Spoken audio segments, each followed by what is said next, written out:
Emma-voisine-la-sorcière. Épisode 7. J'avais mal dans ma chair, je me sentais vidée de toute énergie vitale et j'avais l'impression de me laisser mourir petit à petit. La maladie m'avait clouée sur le lit et j'étais si épuisée que je n'avais même pas la possibilité de me lever pour faire quoi que ce soit. Me voyant presque au bord de l'agonie, Jézabel avait enfin pris la résolution de m'amener à l'hôpital. J'étais tellement mal en point qu'elle avait dû me porter sur son dos pour qu'on s'y rende.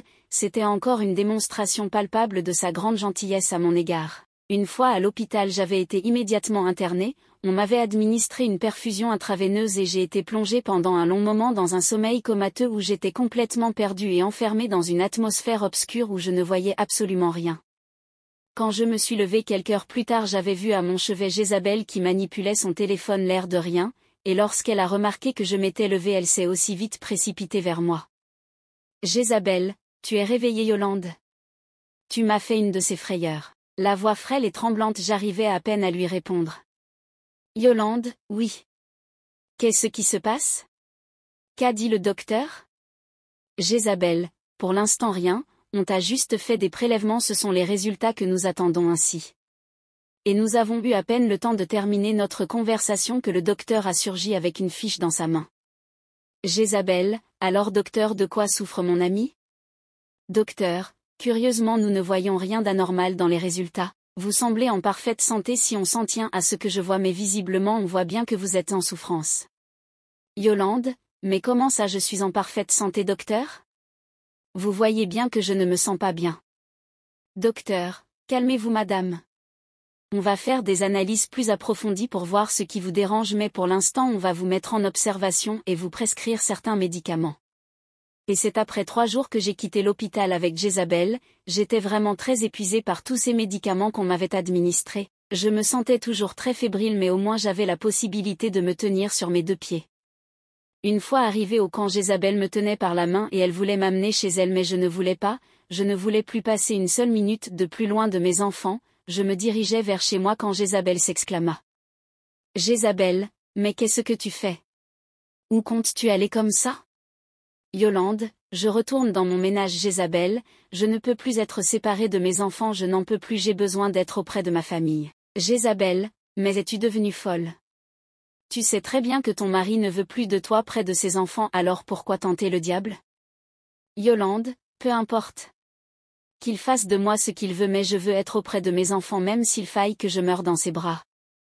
Alors que Jézabel me tenait fermement dans ses bras, j'avais réussi à me dérober de son emprise et je m'étais dirigée vers ma maison. J'ai saisi mon enfant dans mes bras et je me suis assise avec les autres tout en larmes, le corps tremblant, quand mon mari surgit vert de rage et me hurla au visage. « Aimée, qu'est-ce que tu fais chez moi madame ?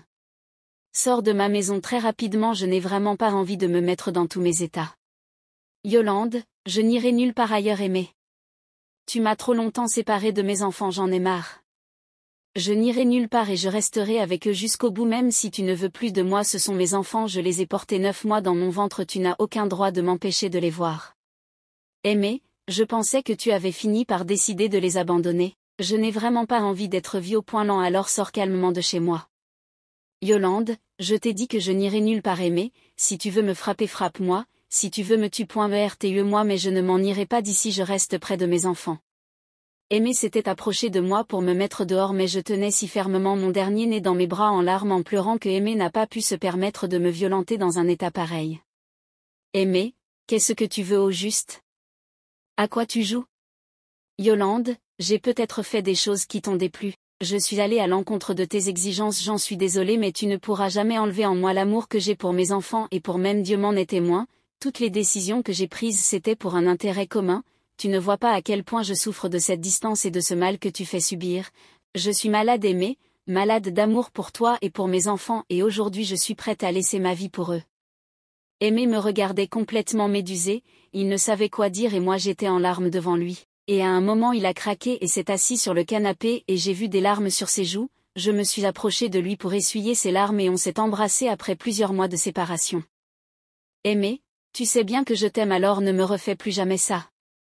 Yolande, je te promets de t'obéir désormais au doigt et à l'œil. Et ce fut ainsi que j'avais renoué ma relation avec Aimée après tout ce temps où nous avons été en dispute et en désaccord. J'avais abandonné pour un moment mon commerce pour me consacrer un peu plus à ma famille et mes enfants. Nous étions redevenus si complices Aimé et moi et j'étais si heureuse car la paix régnait de nouveau dans mon couple.